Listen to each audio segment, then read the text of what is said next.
He should be there. I'm here. Good evening, Oh, chaps. hey, good Hello, evening. Ellie. How are How are you? you? Good, thanks Now yourself. we've met before, right? I've been from the beginning. Yeah, okay. A trusty fan. Find your conversations very interesting. So I'm All here from the right. beginning. Yeah. Yeah. Well, it's going to be a bit of fun tonight because it's our end of year, kind of last one for the year. And I thought that might be quite interesting tonight just to have a sort of discussion on wherever it takes us. But basically, the relationship between feet and footwear. And yet, it's a massive subject. And 1 hour is not going to do it. But it's a great subject to talk about, whether you want to talk about the origins, whether you want to talk about modern footwear versus what we need to understand. It's just there's so much that I thought that it gives both of us an opportunity to kind of take it wherever we want to go. Yeah, I enjoy this subject, and just this week I was talking to someone about, Fashion Week in the United States, and and how preposterous the footwear looks this year, and just why would you do it this way? What relation does this have to commercial footwear, but just in general, like it just seems like there's no purpose to it, and what does it, what as footwear designers, what really what is it any use to us, right? Well, yeah. Well, I mean, so were you referring to Fashion Week, which is for apparel or footwear Yeah, only? well, yeah, I mean the run, yeah, exactly, the runway models all have some. So yeah, I've been to a couple of those over the years because my daughter is a fashion designer who lives in Cape Town, and No our kidding. view our Okay. views on footwear are, well, let's put it this way, diametrically opposed to each other. Yeah. Um, and one of the reasons is she always said to me, Dad, when you talk about, what do they call it, haute couture, if I say it Yeah. correctly, that that the idea is to have the eye of the beholder must be kept on the actual the design of the creator of this fantastic apparel. And often the shoes may be modern and they may be outlandish and so on, but they generally tone them down a little bit so that you don't watch the shoes too much, because Right. that's not the idea. That's just one of her things in passing, because I always used to say to her, I can never see the shoes that they're wearing. And she said, because you're not supposed to. No, I'm That just was, thinking about those crazy, like the big black inflatable boots that they're wearing, and all these crazy things that I know we're supposed to push boundaries, but it is funny to look at that and say, okay, there's no function for that other than aesthetic or outlandish or attention grabbing, or well, I was going to ask you a question which is directly related to saying, okay, so you see a new style, and so on, and you think to yourself, the guys behind the scenes who are probably the sort of untold or the unspoken of heroes of the golf of the shoe business per se are the designers and the last makers, because both of them know what can and what cannot be done. yeah, They may be pressured to do things outside of the norm, but they often will be the ones that probably will say to people, we've got to have a reality check here because what you're asking us to do is not going to work. yeah. I mean, and that's for shoes, if it has a function, if its function is for actually wearing, or is its function um for eye catching, or it's not uh uh it's not what you and I would consider functional, right? No, It's no, it's no. it's its function, its reason to exist is impact, right? And not necessarily comfortable for walking or standing No, or no, but anything. So yeah, but let's sort of move or sort of morph from the high fashion to back to where commercial footwear, where people like yourselves would be saying, even in your neck of the woods, as a design guy, which you are, and as a last makers and so on, there must be somebody in there that says, guys, when we start measuring um, a foot that's got we're making a last that's got an extended yeah, cone, a cone that is very low or particularly high or whatever. You understand that when you do that, the knock-on effect is that you might find that the shoe doesn't fit well, yeah, that it doesn't flex properly, yeah. that you've got too much toe spring, you've got too little toe spring, and so on, and so it goes on. And that's what I'm trying to say, is that there must be a reason, there must be someone in the business who has vision, but also has understanding of what can be done. Yeah, and that's where, it comes back to sort of function of women's shoes, right? The it's really a decision about, do you want it all day comfort, or do you want it to look sleek and have sex appeal and be flattering, and you can set you can pick which one of those you want, right? If it's going to really look stunning and provocative and sexy, then you're going to wear it for about 10 minutes. If it's Right. really frumpy and comfortable, then you can wear it all day, but it's over here, right? So that's a question of finding, for your own brand, deciding where you want to be in this. And not that you have to give away fit and comfort to have this beautiful aesthetic shoe, but if you're really pushing to the end, then yeah, you are gonna give up that, And what somewhere we in would the call yeah. comfort and usability, to have that attribute, right? Like, but you have to make that same calculation for a running shoe. I want it to be ultra light and super springy, but its durability is going to be down here. But if I want ultra durable, then maybe it's going to be a little heavier. And looking at all these new shoes that are $300 and you can wear them for one marathon. I'm glad that they're making those shoes, Yeah. but they're only for about this many people in the world to be able to buy it, right? Well, number one, for who's the buy who's buying it. Number two is that the shoe, when it was researched and developed by the gurus, it was for a guy who weighs 48 kilos and can Yeah. run and can run the marathon in under 2 hours, and has a very efficient gait. So when a giant elephant foot like mine comes along and says, I like that shoe because it looks light, and it's got some it's got some new injected materials in it that make it really light, and this foam is, the cellular foam is the lightest it's ever been, and they've got some kind of nitrogen injected in whatever they're doing.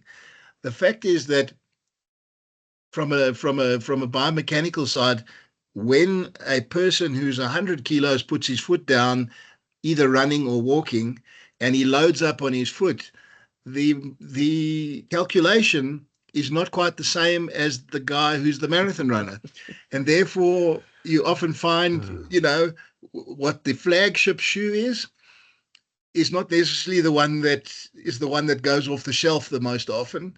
Um, No. and yeah, and I But guess, but I mean, we're talking about companies that really know all this. So, but they still get pushed by I suppose market dynamics and the consumer and whatever, to have something that is significantly different to anybody else. yeah, yeah. Yeah. Yeah, and in fact, it's interesting because I do remember the case where Oh, this is going back a lot of years. There was a shoe that Reebok made called the DMX. It had this air transferring system, and it was absolutely a radical looking shoe. I had Absolutely, I I had a pair. nothing looked like it at all. Yeah. And Reebok had to make that shoe because their brand was really stale and boring. And the lights were about to go out, and they made this shoe that was just so, so radically different. Now, a few years later, when that technology died, Reebok had to completely change their aesthetic again to go away from that.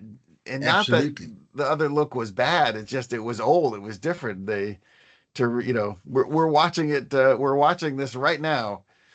Have you seen the new concept car for Jaguar?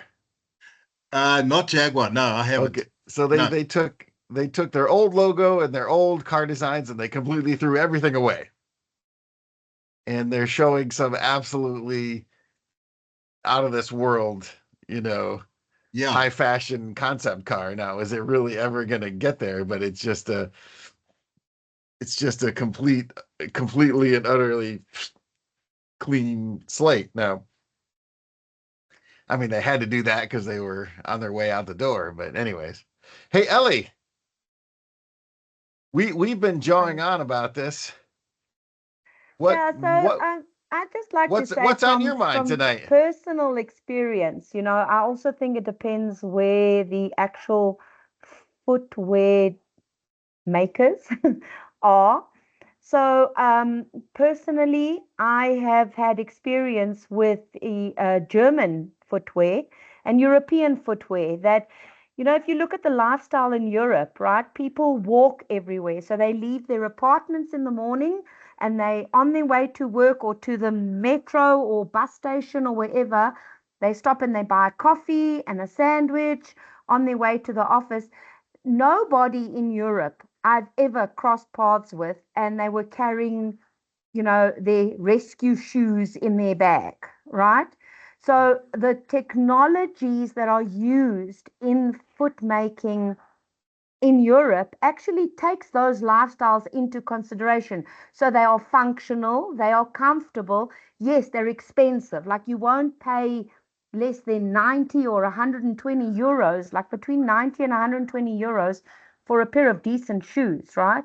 Yeah, Um, but and that's great. But they are also suitable to your outfit, right? So you work in an office. Whereas in South Africa, a lot of people use public transport, which I'm sad to say is not very reliable most of the time. But you find a lot of people are sort of traveling with rescue shoes, in their bags. right. So It's interesting. Of course, a lot, and I'm working in a big city. I of course saw the gals in their great office clothes and their sneakers on, knowing that underneath their desk they're going to pull out the office shoes that they're going to wear in the office.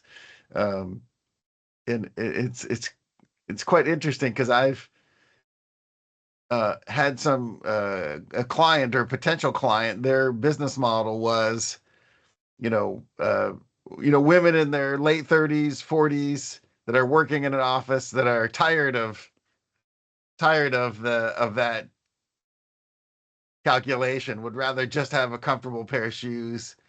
Can we move the needle a little bit more towards comfort, but be really careful not to give up the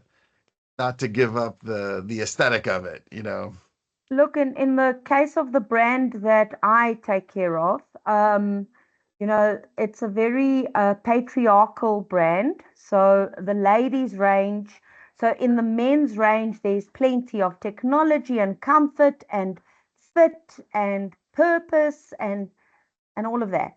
In the ladies' side of things, that hasn't really been the case, right? So, and I'm the only woman that they have. Sort of in a high position that contribute towards any of that development, you know. And so we are trying to marry the technology of the comfort that's already there, but it also has to be aesthetically pleasing, you Yeah. know. The part that we get a little bit wrong, I'm going to say, is on the colors. So we try and stick to our colors because we are an earth, you know, we must have the earth colors because that's our brand footprint, and very pro planet and all of those things. So you can't have like, you know, funky shades of purple or pink or whatever, because Yeah. doesn't suit the brand. And in some cases we've had it right, and in some cases we've had it wrong.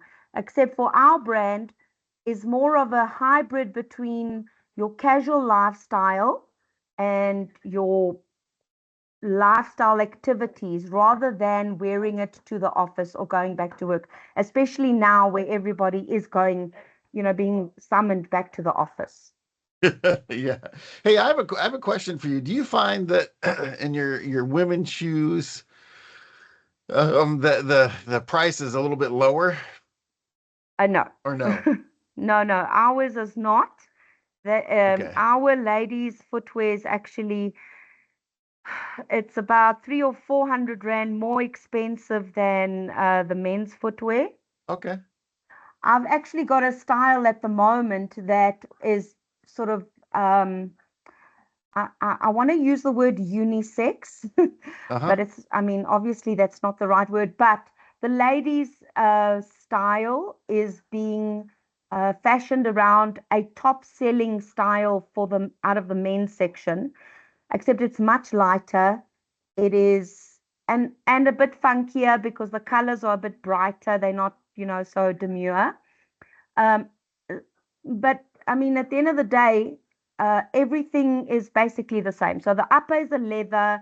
Yeah. It's got the injected soles. It's modern in the sense of it's chunky and appeals to the youth, and uh, even I look good in it, and I'm not quite so young. So, and it is very, very comfortable, and it's wide fitting and everything. However, it's going to end up retailing here next year approximately 400 rand more than the same Oh, unit or the similar huh. unit in the men's, Okay.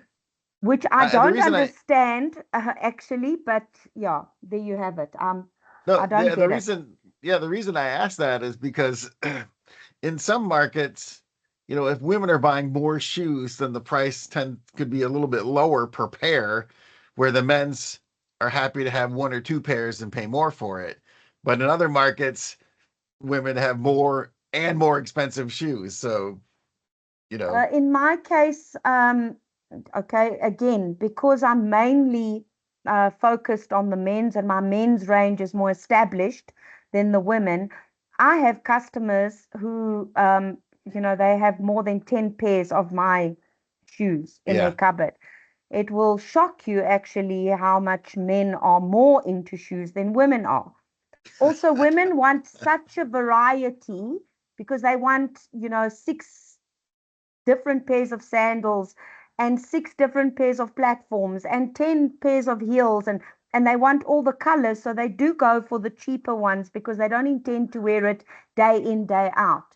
yeah, Men, as bad as that is, men tend to wear their shoes day in day out, and instead of, you know, alternating them. But yeah, right. I've got And more than a handful of customers that I have served personally who own more than almost 10 pairs of my shoes. that's great. You know, that's a, you know, I love it when you can get a hold of a customer and then, you know, hold with both hands. Oh, Actually, absolutely. It's my I'm favorite gonna thing to do. I'm gonna I'm gonna tell you a little story. I used to work for well, when I was in when I was maybe 18 years old, I worked at a fast food restaurant. Okay, and you would watch two training videos. I promise. Well, this makes sense. the one video was be nice to your customer, because even if you lose money on this transaction, like they have a whole tray of food and they drop it on the ground, just give them another tray. Keep them happy. Literally the video said, "Don't worry, we'll get their money later." That was the whole campaign of it. Oh, it's funny that why my computer is throwing bubbles. I don't understand that, That but was quite. so that was That was very well timed. It yeah. I was. mean, there's this weird AI that does that now. It's quite interesting. So that was their one thing. Don't worry, we'll get their money later, right? And it didn't matter. And they went through all these scenarios about how the customer gets their order wrong. Don't worry, right? So, so I always, to my wife and her business partners, hey, you're the FOB of these shoes is $8 or $9. You know, just even if they say they want another size 9 because the size 9 didn't fit, just send it to them. It doesn't matter, right? You just have to keep them coming, right? Because once you have them and they're interested. And then the other training video was, they're talking about making burgers and serving French fries. Use both hands, right? You're twice as productive, right? So in the modern business sense, I say when you have that customer, use both hands to hold on to them, because you know Absolutely, it absolutely. it Those it those training guides, in retail were, first of all, they were very good because they were absolutely true. Um, and whether you were selling burgers or shoes, to be honest, those principles still applied. yeah, I mean that, I was just astonished by that even 20 years, or okay, now 30 years later, that what I learned that afternoon in the Hardee's restaurant was so critical. Going off at a bit of a tangent there. What do you think of in the old days, the ability to switch sell was much higher because people really didn't know brands as well as they do today. So, for instance, let's just talk about a technical brand because Ellie's business is technical. Um, Okay. and let's just for the argument's sake, let's just say a consumer walks into one of her customer stores and asks for product A, and let's just call it high tech because you're so familiar with it. Right. But because high tech is such a popular brand and everyone's selling it and everybody's got it, the margin has been shot to hell. So the retailer, when somebody asks for that product, if he's a half decent retailer, will probably be thinking to himself, I'm not just handing this shoe on. I'm going to make sure to say to the client, great shoe, sir, but while you're here, why don't you try on this brand? And it may be Ellie's brand, which is a company called Woodland. And then you go off on why you should try on that shoe and so on, which in reality is a switch selling. That's what switch selling is Yeah, about. Now, I no, love no, I love but that. my question to you is, today it's a lot harder because a lot of people, when they walk in the store, have done some research. They've already decided what they want. Yeah. Yeah, and they not only decided, they've actually looked and said, I need this shoe and I've seen it and it's got this sole on it, it's got this midsole on it, and they know quite a bit. Whereas in the old days, the guys walked into the store, the brands were not strong. So, I Yeah. mean, even brands like Nike, Adidas, when I was a young retailer, and that was a lot longer, that was in the early 80s. Um, I was a retailer in a running well, it was an a general sports store, Yeah. and we sold Nike waffle trainers, and we sold Adidas, Boston, and all the rest of it. And people didn't come in and ask. We decided what they would wear. It's interesting. One of my coworkers, more recently, I mean, in the last 10 years, he got his start selling shoes at Nordstrom's, Right. and they were absolutely famous for that. If a customer sat down and asked for one shoe, you would bring 4 or 5, because the people are ready to buy. And if you can serve them, show them 2 different prices, another color, and then and then, whatever's hot, that was part of the method. Is that Okay, but they came for that one yeah. shoe, and if you could, more often than not, you could get them to go for two. Well, that's the old maximizing the sale and upselling and so Yeah. on. But that's the switch selling. It was always given a bad name. It was almost like you were doing an injustice to one brand over another. Well, I mean, part of that is, hey, what's in stock, and what have that's part of your salesman has to know the inventory. Yes, he must know. Well, if he's a decent salesman, he must know the inventory. Yeah, Richard, you got to move those blue ones. We got to sell those now. And now this day and age, you're right. There's so much more product information online that people will know. I mean, the real challenge now is that there is no human interaction. It is all online, and you're taking a guess. You think you go and you order it, it arrives, you're doing the fitting at home, and then that's why the return rate is so high. Absolutely, absolutely. So I was going to ask Ellie, because she's such a good brand strategist for her own brand, that part of her part of her marketing strategy could be to tell people, when you buy my product, not only is it great, not only are these the features, the benefits, etc., which is great, but also it's a safe sale because nobody's worried about me selling this product in another shop at a different price, because that only comes when your brand is sort of really, really, really sort of market, when you've saturated the market and it's everywhere. On the growth path up, you kind of have the liberty or the luxury of telling people, don't worry, with my product, if we tell you the retail price is X, it's X, and the retailer feels that his margin is safe. He doesn't have to say, oh my God, the online guys are going to be cheaper, or the big box stores around the corner, they'll also be cheap, that type of thing. So that's quite a nice thing when you've got I mean, and you've handled quite a few brands and built them up from when they've been relatively small. So I guess you could probably, verify that.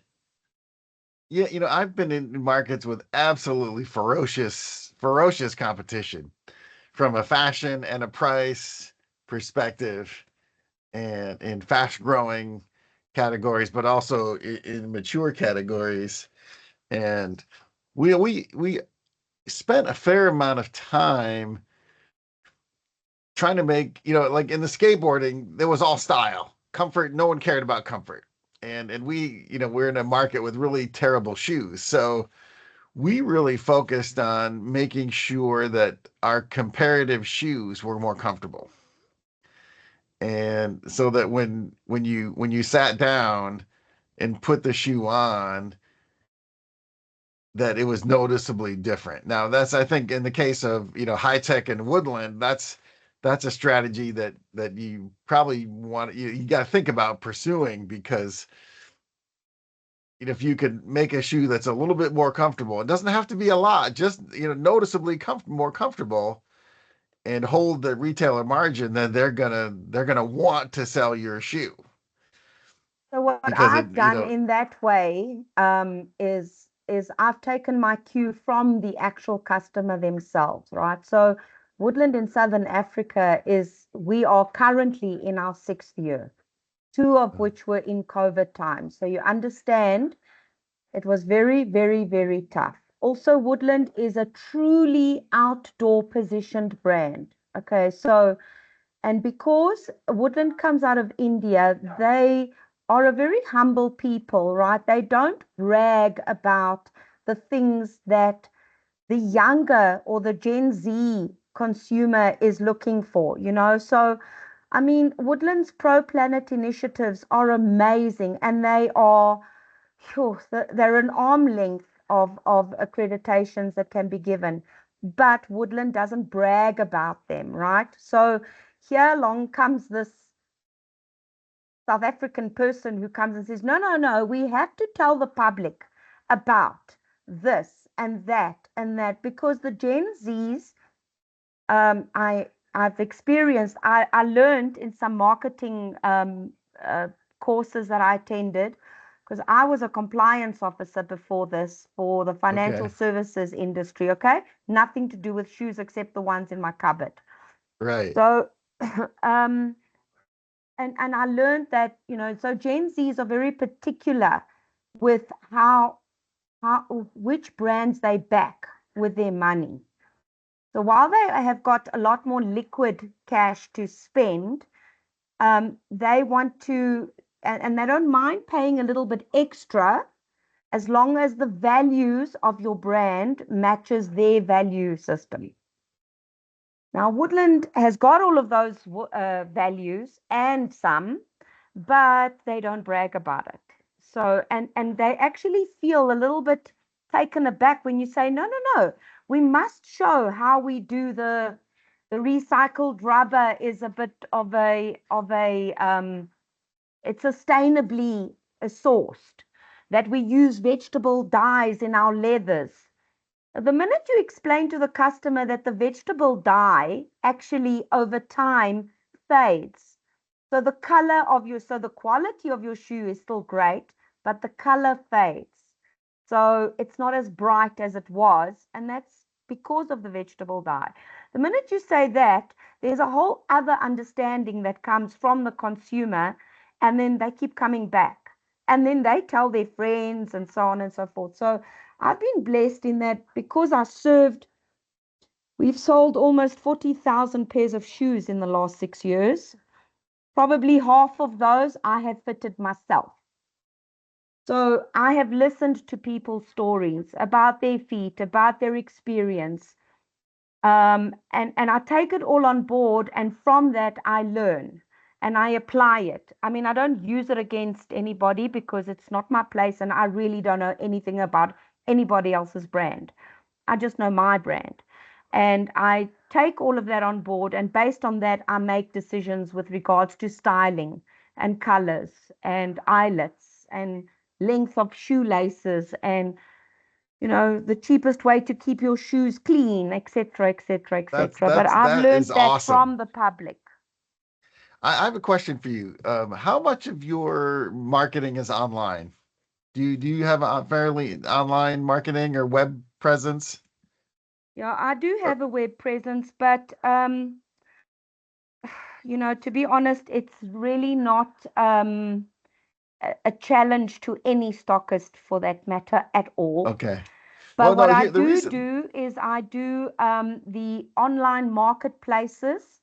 I'm actually quite big on Take-A-Lot, and I don't give my stockists permission to list the brand under their name, Okay. okay? Yep. Because of So copyrights, and I don't trust all the information that they put out there.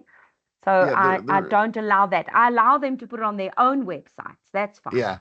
but not on The third reason party marketplaces. the reason I ask is because the web page layout is a really amazing metaphor for communication and selling process. And what I mean by that is, when you land on a web page, the first thing you see is a beautiful image of the picture of the product, and there's a button right there that says you can buy it right now if you want. Yeah.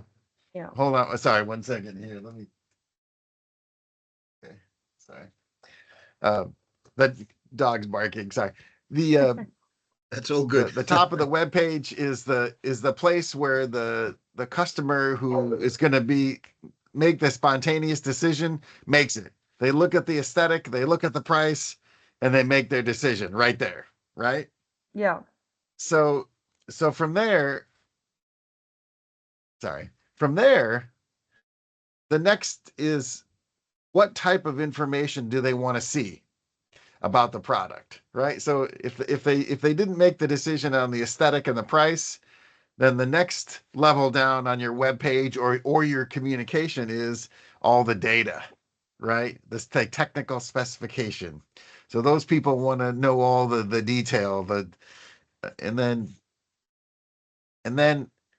the next level deeper is people the humanist, right? They want to know that other people are buying the shoe.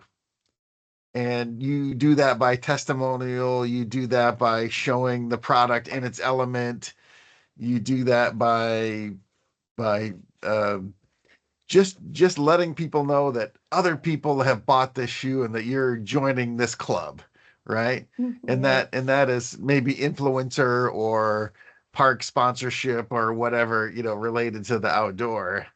Um, so, and then when you get to the bottom, of course, it's, act now, right? Yeah. The deadline dancer, or the hey, shh, hey puppy, sorry. Just while you're on that, because it's quite interesting that although the web presence, and whether it depends whether it's web based, if it's a website, or whether it's a Facebook page, or whatever it is, but something that a transactional page, which is going to end up as a transaction, well, hopefully for the online marketer. But really, what I was thinking is the amount of trust that the modern generation put in information that is just stuck on a page. There's no like, yeah, is it good? Is it right? Is it wrong? Whatever. You assume that whatever is there is 100% correct. And that when you have a big brand, the people who are putting that big brand out there are unlikely to put false information there, because it can long-term backfire on them. But Yeah, I when mean, when it's product that is not really well known, and there's tons of them, as you know, it says, there'll be a thing, it'll come up on a thing, it'll say sore, tired, painful feet, question mark or exclamation mark. And you'll say, yes, that's me. I have sore, tired, painful feet. And it doesn't say why, and so on. And the fact is that I'm suffering from arthritis and that I'm 100 kilos overweight and so on. That we don't ask that. We just say, yeah. we have a shoe for you. And then up comes your brilliant shoe that you were talking about, and up will come some nice graphics and so on. And it says, this shoe's available to you today at this price. And there's some nice information underneath it that tells you all about, a little bit about how it's put together and so on.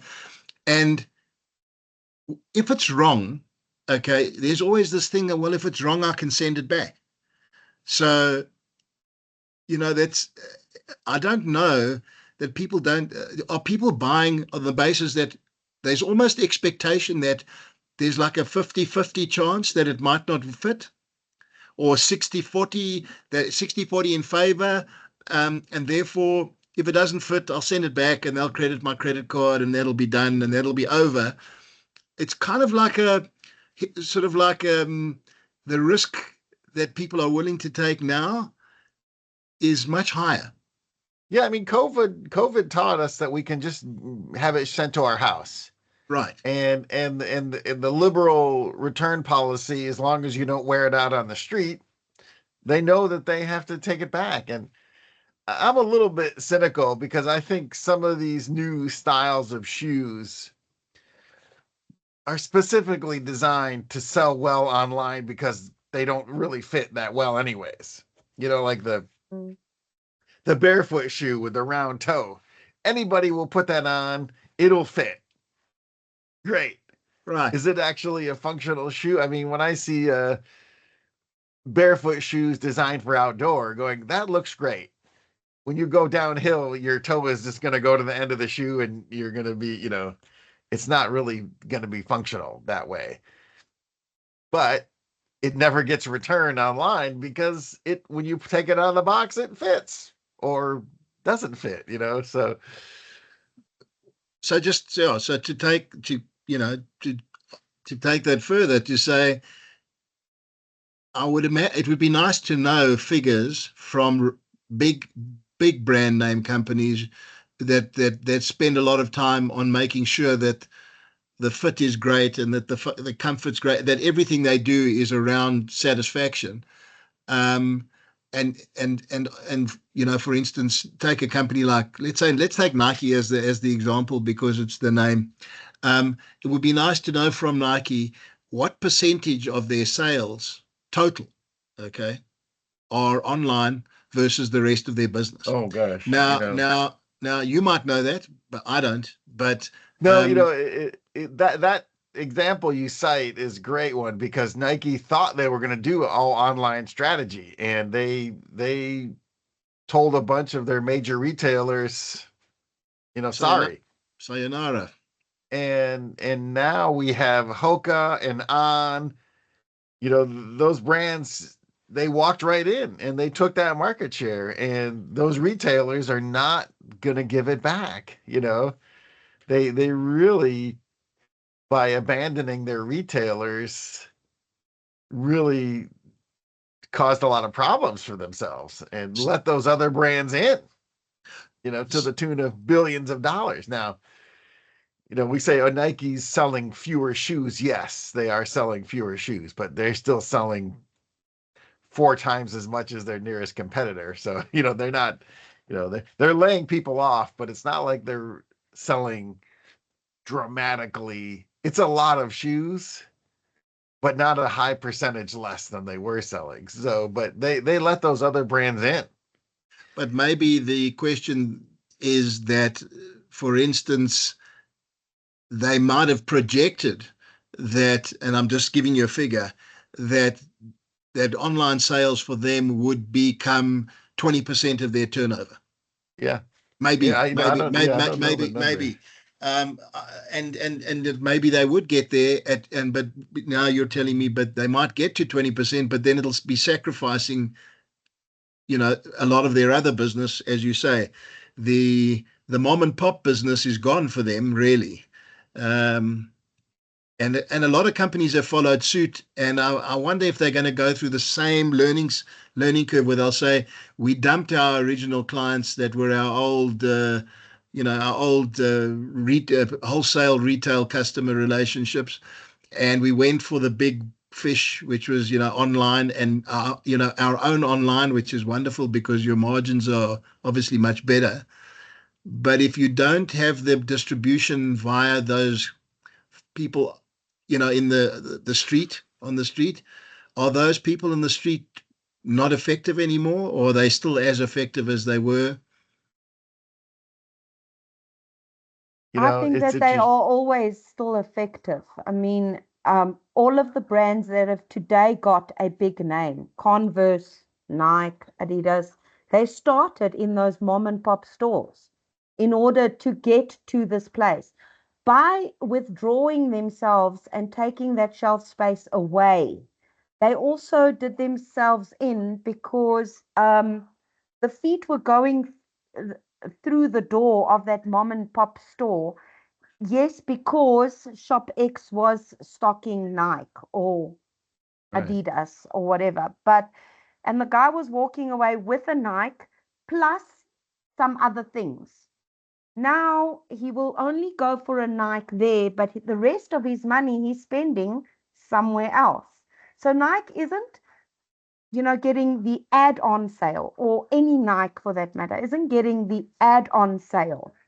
Whereas at the mom and pop store, I have a lot of those where my customers ask me, oh, who in Cape Town is stocking style X?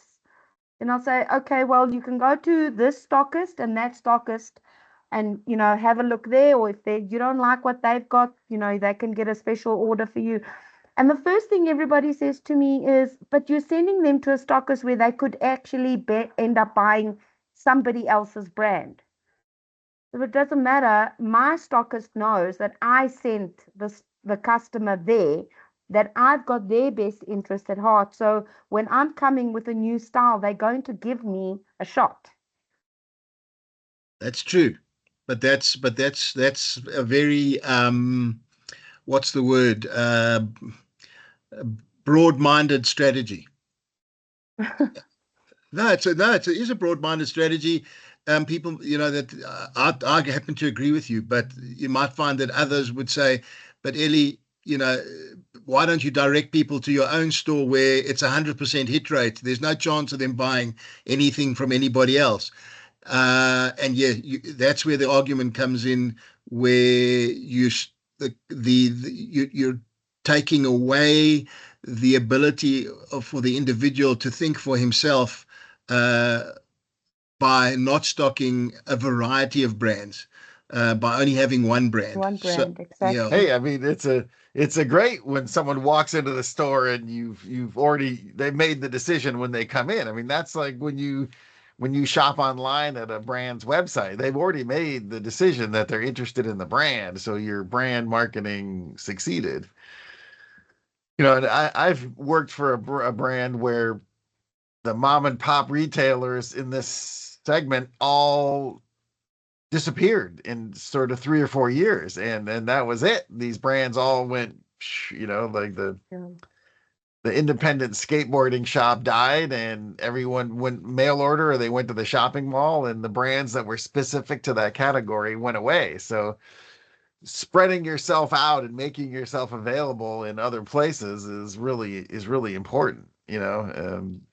Um, Well, you I know, just I work with a brand in Ecuador that has like maybe 1% online sales, but they're distributed everywhere in their home country. So yes, but there's a specific dynamic for Ecuador that allows them to do that, yeah, right? Yeah. yeah, it's just kind of fascinating but here's the other thing that I work with brands in the United States that they're small brands, they don't have a chance to sell to retailers like that. So they come to me and they say, Wade, we're going to be 100% online. And I'm like, okay, you should structure your business so that you can be online. But if you succeed, if someone is going to ask you to do retail, I'm sorry, I have to run 1 second. I'll be right back. There's just someone knocking on Okay. the door down there. Hold on. No No problem. No problem. problem. No problem. So Ellie, it's just the three of us tonight. I see everyone else is Just the three every of us, yeah. everyone's on leave. I think their brain is just a little bit tired, eh? This has been a tough year to navigate. It has been. It has been a tough year out. Yeah, it was. I was just thinking about. I went into a golf shop the other day, and I was looking at the footwear that at the pro shop, and I just said to the guys, "Oh well." No, I was just saying to Ellie that Ellie was saying that it's been a tough year for everybody, and I was going to say I was in a golf retail store on Saturday morning. I went to get a couple of things there, but the guys there, I know them well, and it's a big retail business, specialist retail business, and they've got a very comprehensive range of golf shoes. From all the brands, from all the big brands, so they're all there, and they have a collection that really is impressive. I mean, you could go to any golf store in the world, and you'd say it's good. And I said to them, how where are the sales on average of your golf shoes, not by brand, but by value, in your case dollar value, in our case rand value. And I said to them, and they said to me, the average pair of golf shoes that sells is about 2,500 rand, or 2,000, somewhere around there, which sounds like a lot of money if you think about average. Okay, Yeah. it sounds like a lot, but I said to them, but if you look at their collection, I said, you're carrying a number of what would we call them, sort of top end categories, with that you don't that it sounds like you're selling very little of them. And they said what's happened really is the bottom end of the market is still there. In other words, the entry level, Yeah. the intermediate part is disappeared, and Oh, then the premium and super premium part is still there, because those people are still prepared to pay, in your case, $400 a pair or yeah. $350. But I said to them, but the $120 pair has disappeared. It's gone. Interesting. Interesting. Very Interesting. interesting. Interesting. I mean, I've been involved in action sports like snowboarding, water skiing, wakeboarding. Those customers always have money. They Is that because they might. it's a passion? Yeah, but it's a sport that wealthy people do. Shh. It's a sport that wealthy people do. And they may defer the purchase, but they won't buy anything cheap. That's the interest. They'll make the more expensive item last longer, but they'll never buy a low priced item. Hey puppy, shh. Face. My dog missed. This is her normal time to go for a walk, so she's egging me on. I was about to say she's either saying to you she's hungry or she wants to go outside. Yeah, well, that was actually, she had just let herself outside and she was knocking on the door to it wasn't propped open, so she was pushing on it to make it open. Anyways, what's the weather like? What's the weather like out there? Actually, it's interesting. We once in a while, it's beautiful, but usually the wind is coming off the ocean, but once in a while it reverses and it comes out of the desert. So hot, dry air comes down. Hot, dry air comes down, and it's quite breezy, a little bit dusty, and hot and dry. So it's a unique. But I mean, Carlsbad in winter doesn't get too cold, right? No, I mean, I'm wearing this little puffy jacket. Okay, I'm sorry. 1 second here. Hey.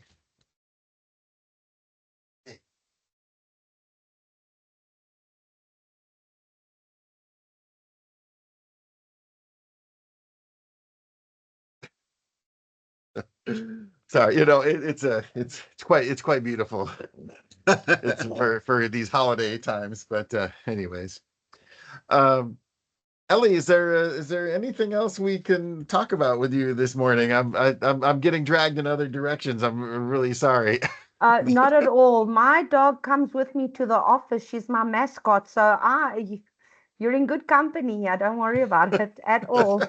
I think the three of us, we three of us, not only are linked by footwear, we're also linked by canines, because I've seen Ellie's little one, and I haven't seen your. Oh, you have. I've had a glimpse of your boy or girl. Yeah, my girl.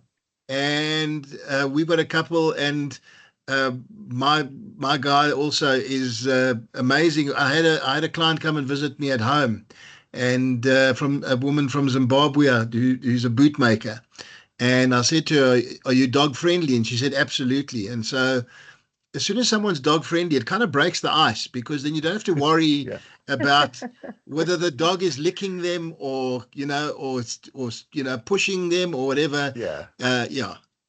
And if someone doesn't like animals per se, then there's something wrong about them. Something's wrong. Exactly. Something. Actually, I'm gonna as we're kind of wrapping up, I'll tell you.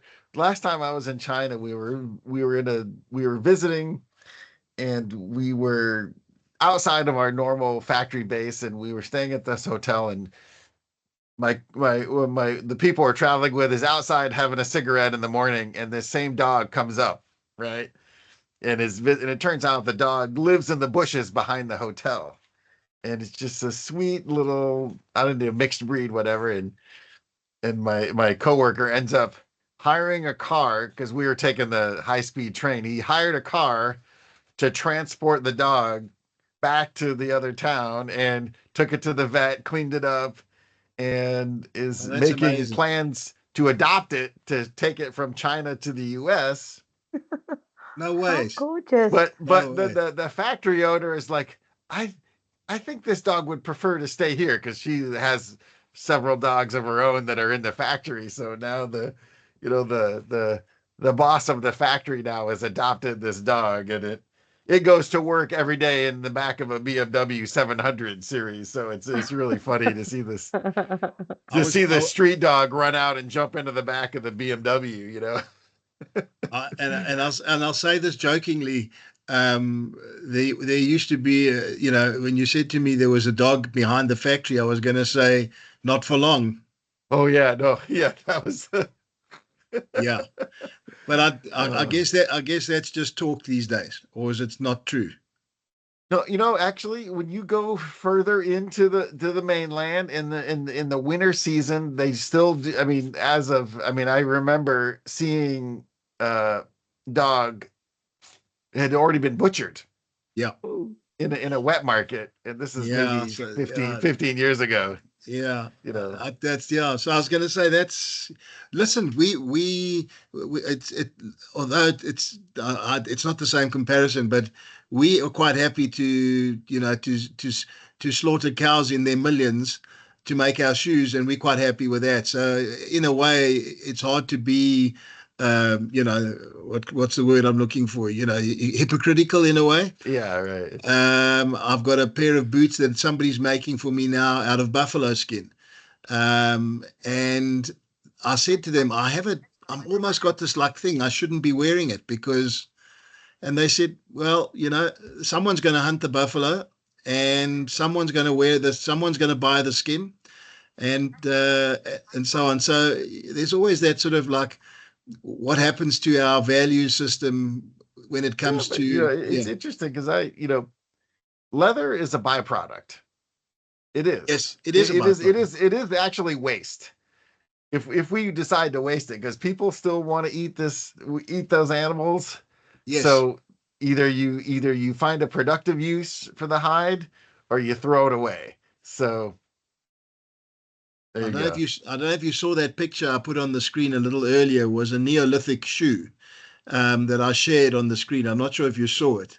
No, but I didn't see that. But yeah, they've been making shoes out of leather since before we could write our own names, right? Yeah. So the Neolithic shoe was a piece of skin with some guts to stitch it up, and they used straw to keep your foot warm.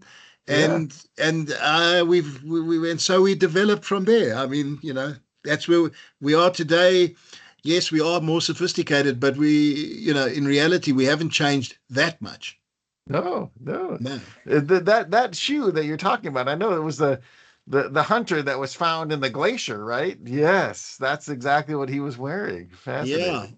Yeah. That's a whole that I love that history. I'm mad about it. I'd read everything I can. But in any case, it was good. And Ellie, have you got anything else that you'd like to ask before we sign off? No, nothing comes to mind. Okay, no, I just thought you might want to ask you can ask anything. It doesn't have to be precise. I mean, it could be about a new last that you've got, and or some new designs that you've got. I know that you've got new product coming with a waterproof membrane, which is Yeah. So I'm yeah. actually pretty excited about that because it is Woodland's first appearance in the footwear side of things in the completely waterproof section. Right. I do believe that, so, in the beginning, when Woodland was first introduced here in Southern Africa, a lot of the customers, the consumers, used to compare the brand to Hi-Tech. Uh-huh. But also at that stage, Hi-Tech went through a phase where the consumer felt that the price that Hi-Tech was, or the quality that it was a bit lacking. So basically, that's why I love the Hi-Tech consumer, because they came in and they went, is it? So your stuff is more expensive. I'll show you. I'll be back. And they would put the shoes through the mill, man. And then you would get them sort of a year later coming back and going, I need another pair. Not because of the quality or anything, but because they were really impressed that they really, even though they dug deeper for that. But I mean, since then, Hi-Tech has, they've made some changes, and I mean, they are one heck of a brand. I mean, wow. Yeah. So I'm assuming that now with our waterproof styles, we are going to be back in the competition with Hi-Tech.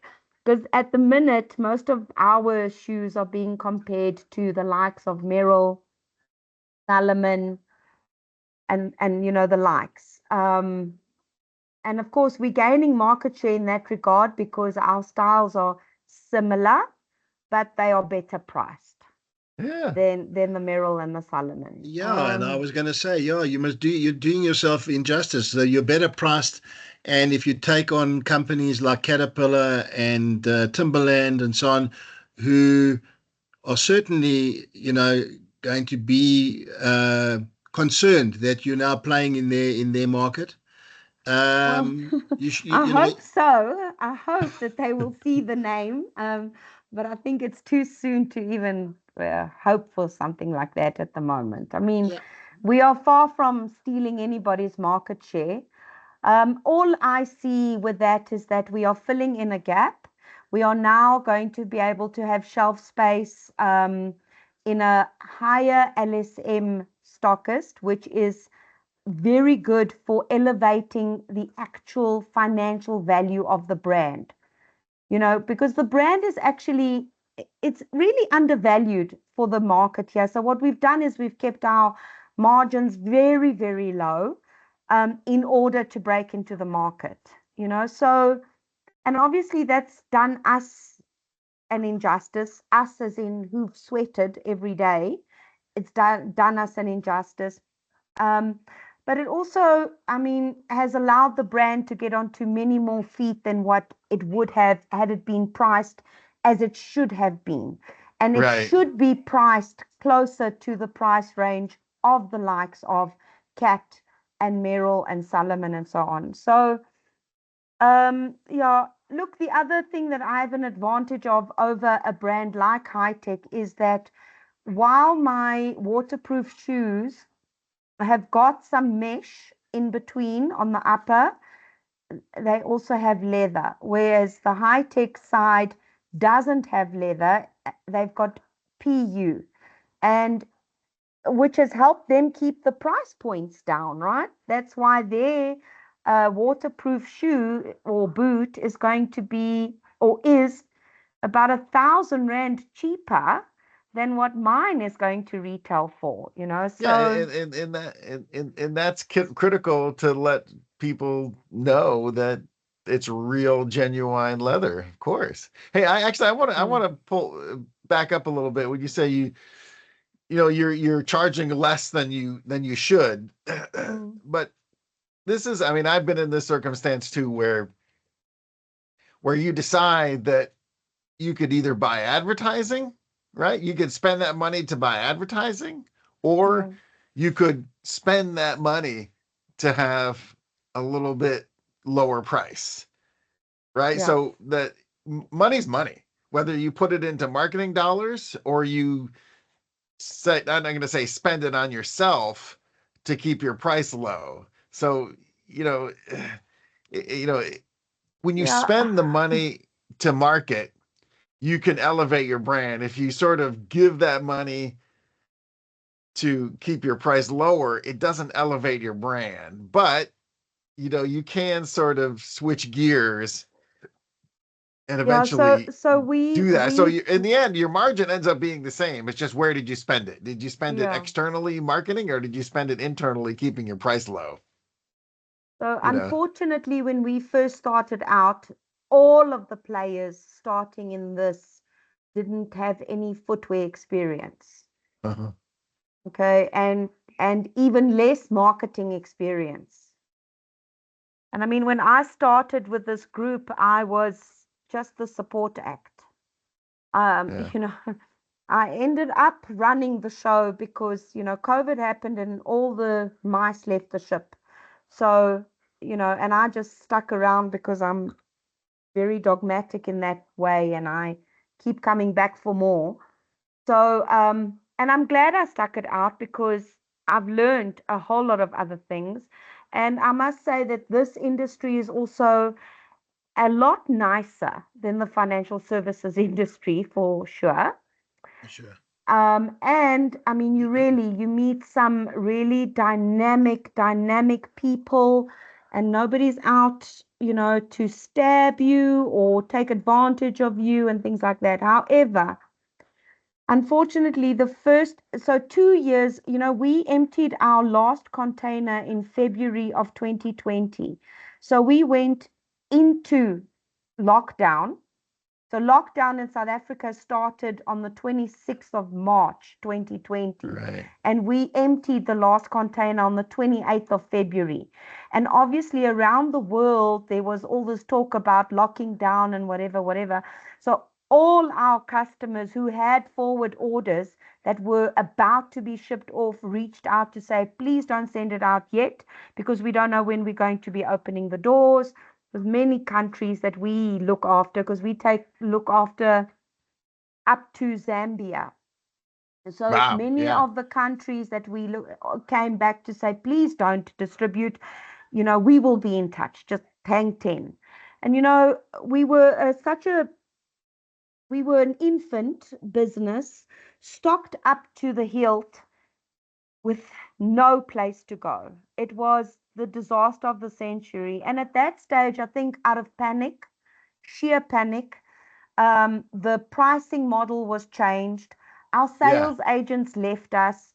People who made promises that they knew exactly how to get the brand out there, they left.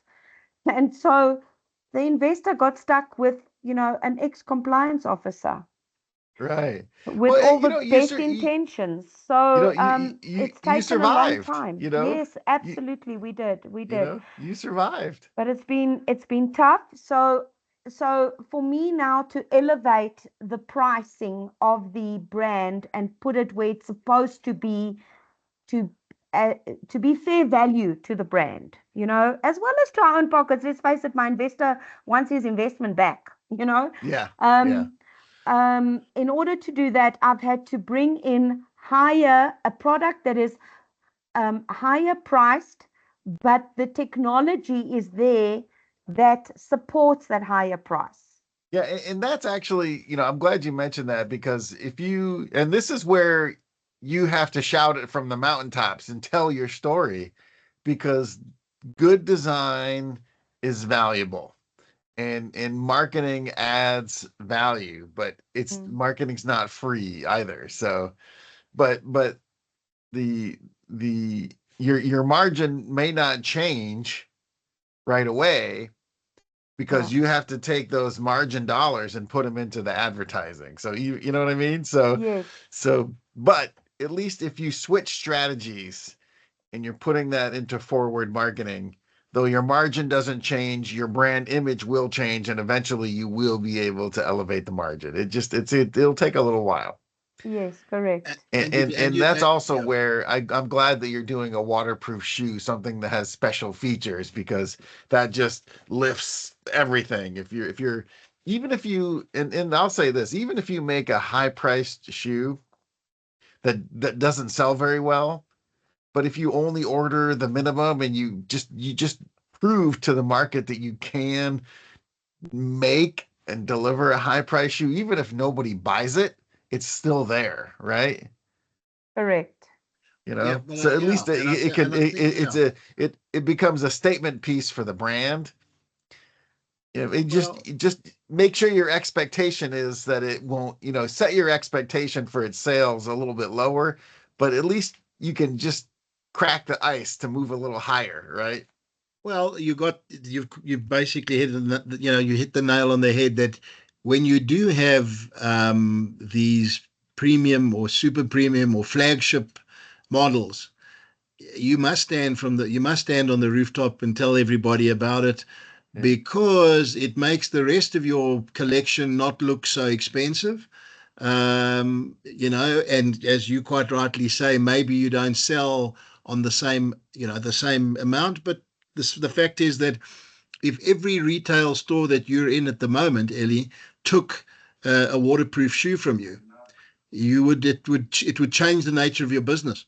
Yeah.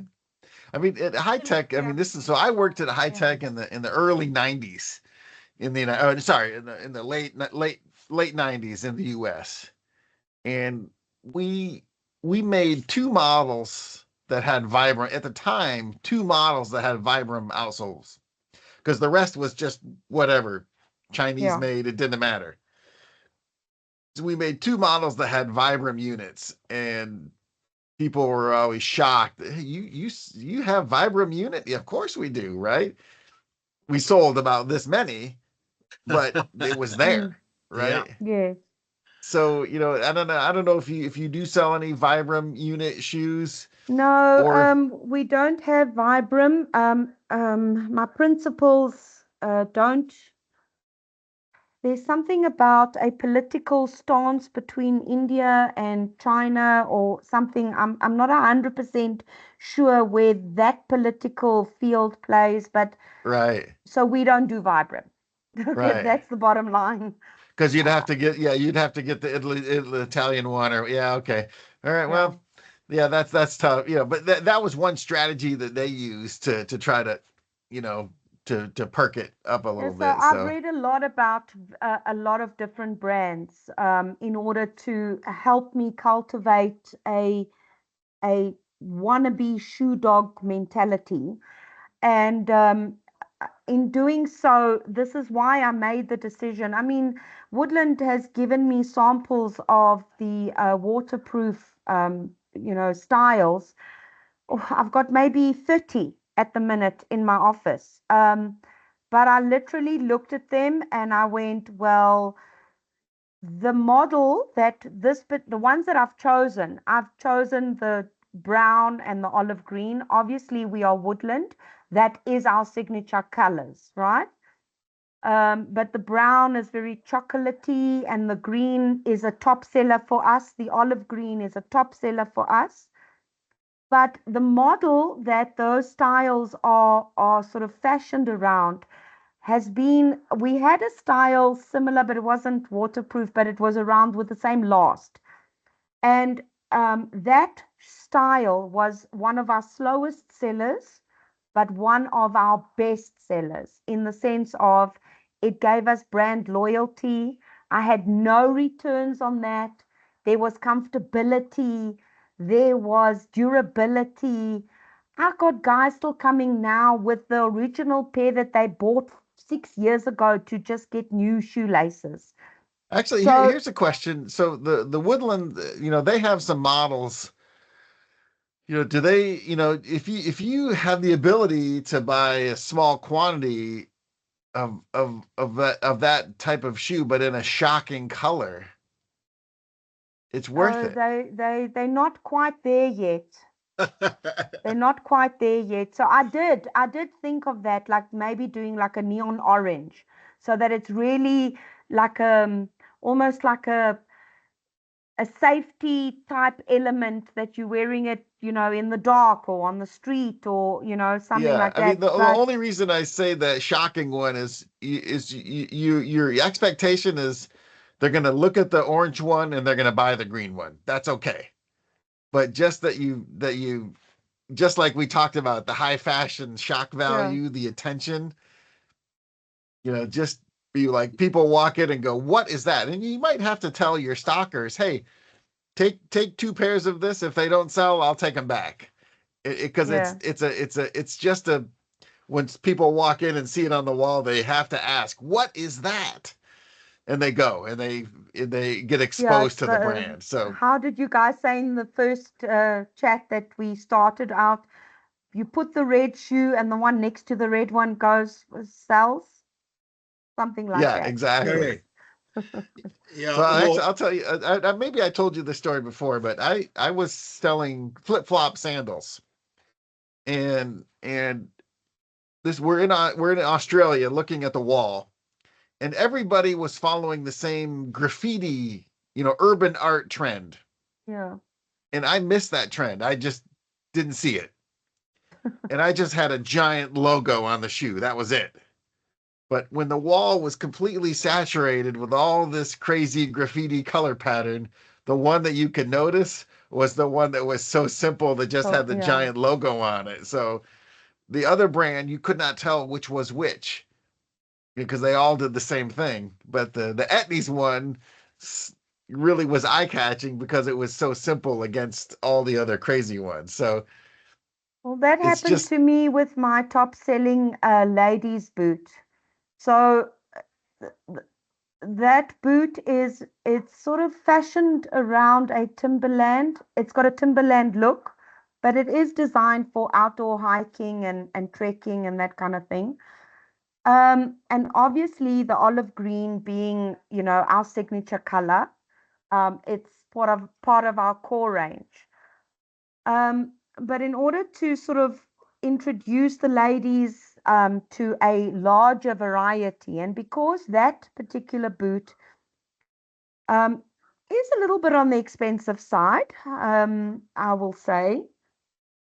A lot of the women are buying it for two functions, right? So they will wear it to go hiking, but it also must help in the cupboard with other things, right? They right. must be able to pair it with a pair of jeans and a jacket and go out or go to a restaurant or whatever the case might be. And so, of course, I introduced 6 colors, 5 additional colors over and above the olive one. Right. And you know what? Funny enough, I did have a red one. And the red one got the most attention. But the one that sold the best was the gray one. Yeah, just hey, for a brand that's trying to climb up and get market share, any way to get attention, it's attention. You know, Correct. even if the quantity, even if you put it in the catalog and I mean, I've been in the situation where it was in the catalog and you couldn't buy it. It was it was actually not available, but there it was. So I mean, Yeah. I mean that's Yeah, well, if you keep teaching people like that, then you're going to find that you, your customer base are all going to become shoe dogs because you're giving away all the secrets. Well, yeah, I actually, this was another thing that we did too. Is we, at the time there was adventure racing. They still do adventure Yeah, race, adventure racing, and yes. we took one of our top selling models and we just made the outsole bright yellow. That was it. The rest of the shoe was the same, but it just had one shock factor element. We only made probably 50 pairs of it. It showed up in marketing and advertising. You know, there was if you were outside the company, your chance of getting one was just about zero, but it attracted attention. So, you know, I wore the pair and everyone was, where did you get those? What brand is that? And they're like, okay, so. Hey, listen, I'm very sorry. I need to run. No problem, no problem. We understand you've got I know to. you're ending your day. I'm trying to get mine started. So, No, it's all good. That's all good. And yeah, we'll obviously we'll chat, but we'll kick off again in the new year when everyone's back at work, yep. because there's only one other person in South Africa working besides me, and it's Ellie. Yeah, Oh, actually, we have a we're doing a startup brand presentation. Well, it's going to be 6 o'clock California time on Thursday. We've got about 40 people signed up. We'll see how many people arrive, but Signed up. you're 6 o'clock in the evening. yeah, in the evening. So that's like 2 in the morning here. Yeah, okay. Well, I guess it's not going to work. but Well, you no, I guys, mean, your holiday season is in June, July, is it not? Like the real Yeah, our holiday holiday season season. is June, July, but I mean our I'm actually going to China for Christmas. It's going to be interesting. you're going to China for Christmas Yeah, for for pleasure. this coming Sunday, I'm taking my son is on his school holiday. Instead of sitting at home, we're going to go to China. So it's To enter And dad's business. yep. We'll well, see if he hates me, if he hates it or loves it. Chinese Christmas must be interesting because is it a big deal for them? Not really. I will let you know. I will You'll report. let me know. Okay. Okay. Right now, it looks like we're going to be at the Shangri-La on Christmas Eve and taking the high-speed train on Christmas Day. So I don't know. We'll see. Well, that's a lot Okay. of fun. I'd like to do that. It'll be fun. That train travels at what, 200 miles an hour? Yeah, 310 300. kilometers. Yeah. Yeah. Yeah. It's efficient. It's the All right. Well, real hey, deal. I'll be reporting on that. So you'll see that online. So anyway. All right. Hey, Okay. good night, folks. Merry It's nice talking Christmas, to you. Merry Christmas, and a Merry Happy New Christmas to you Year. too. And we'll see All the you in the new best. year. You too. Cheers. Good night, Thank Richard. you. Night. Bye. Bye-bye.